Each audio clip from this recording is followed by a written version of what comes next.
Assalamualaikum warahmatullahi wabarakatuh. Perkenalkan, nama saya Bella Fitri, NIM 201020404066. Baik, di sini saya akan menjelaskan tentang ekologi hewan, habitat, dan relung ekologi atau ruang ekologi. A. Pengertian habitat dan relung ekologi. Yang pertama, pengertian habitat. Habitat suatu populasi hewan pada dasarnya menunjukkan totalitas dari corak lingkungan yang ditempati populasi itu, termasuk faktor-faktor abiotik berupa ruang tipe substratum yang ditempati, cuaca dan iklimnya, serta vegetasinya.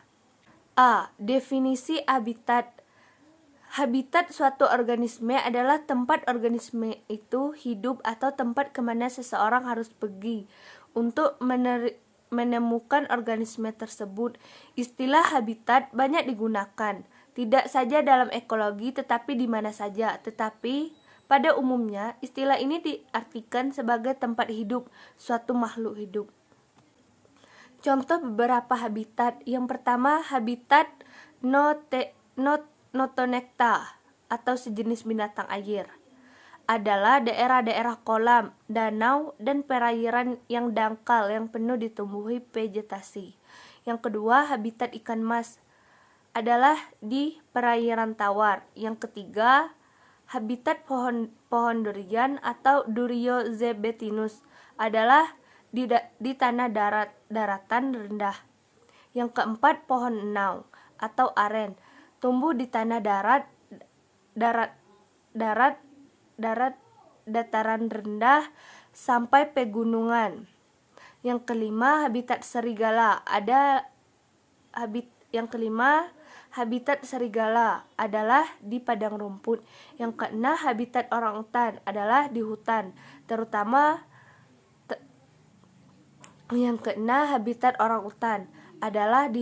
terutama hujan tropis.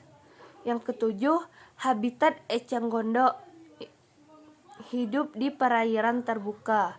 Yang kedelapan, habitat beruang kutub adalah di daerah kutub utara, sedangkan habitat penguin adalah di kutub selatan. Arti habitat dari berbagai para ahli. Yang pertama, menurut Sambas Wirakusumah dalam dasar-dasar ekologi, habitat adalah toleransi dalam orbit di mana suatu spesies hidup termasuk faktor lingkungan yang cocok dengan syarat hidupnya. Orbit adalah ruang kehidupan spesies lingkungan geografi yang luas, sedangkan habitat menyatakan ruang kehidupan lingkungan lokasinya. Yang kedua, Morrison mendefinisikan habitat sebagai sumber daya dan kondisi yang ada di suatu kawasan yang berdampak ditempati oleh suatu spesies. Berdasarkan variasi habitat menurut ruang, dapat dikenal 4 macam habitat, diantaranya: yang pertama, habitat yang konstan, yaitu suatu habitat yang kondisinya terus-menerus relatif baik atau kurang baik. Yang kedua, habitat yang bersifat memusim, yaitu suatu habitat yang kondisinya secara relatif teratur berganti-ganti antara baik dan kurang baik.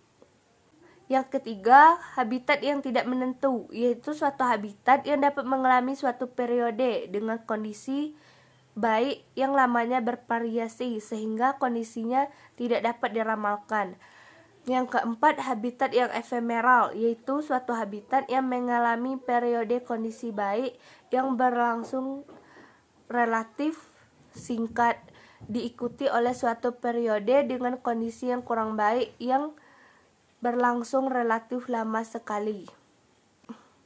A. Berdasarkan variasi kondisi habitat menurut ruang, habitat dapat diklasifikasi menjadi 3 macam. Di antaranya, yang pertama, habitat yang bersinambung, yaitu apabila suatu habitat mengandung area dengan kondisi baik yang luas sekali, yang melebihi luas area yang dapat dijelajahi populasi hewan pengaruhnya. Sebagai contoh, yang luas sebagai habitat dari populasi rusa yang berjumlah 10 ekor. Yang kedua, habitat yang berputus-putus merupakan suatu habitat yang mengandung area dengan kondisi baik, letaknya berselang-seling dengan area yang berkondisi baik, Hewan penghuninya dengan mudah dapat menyebarkan area berkondisi baik yang satu ke yang lainnya. Yang ketiga, habitat yang terisolasi merupakan suatu habitat yang mengandung area terkondisi baik yang terbatas luasnya dan letaknya terpisah jauh dari area berkondisi baik yang lain, sehingga hewan-hewan tidak dapat menyebar untuk mencapainya kecuali bila didukung oleh faktor-faktor kebetulan. Yang kedua, pengertian relung ekologi. Secara umum, dapat dikatakan bahwa relung ekologi merupakan suatu konsep abstrak mengenai keseluruhan persyaratan hidup dan interaksi organisme dalam habitatnya.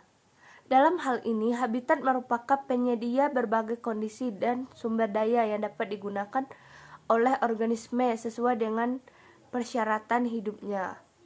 Beberapa para ahli memiliki beberapa pandangan mengenai pengertian relung ekologi. Di antaranya, yang pertama, Reso Sodarmo adalah profesi atau status suatu organisme dalam suatu komunitas dan ekosistem tertentu yang merupakan akibat adaptasi struktural, fungsional, serta perilaku spesifik.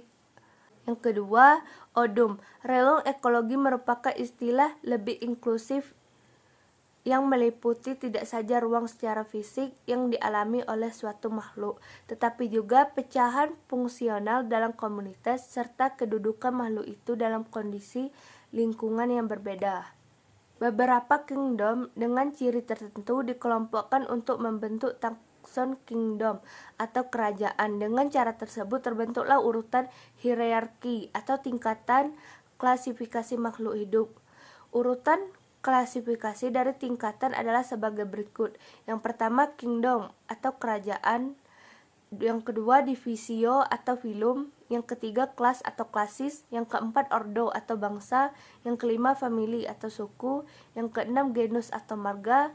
Yang ketujuh, spesies atau jenis. Konsep relung ekologi yang pertama, pemakan banyak jenis atau polifag. Misalnya ayam karena dapat memakan cacing, padi, daging, ikan, rumput, dan lain sebagainya. Yang kedua, pemakan beberapa jenis atau oligofag. Misalnya kelinci hanya memakan jenis tumbuhan saja atau sayuran dan buah-buahan. Yang ketiga, hanya pemakan satu jenis atau monofag, misalnya wereng yang hanya memakan padi. Baik, cukup sekian penjelasan dari saya. Saya tutup dengan Assalamualaikum warahmatullahi wabarakatuh.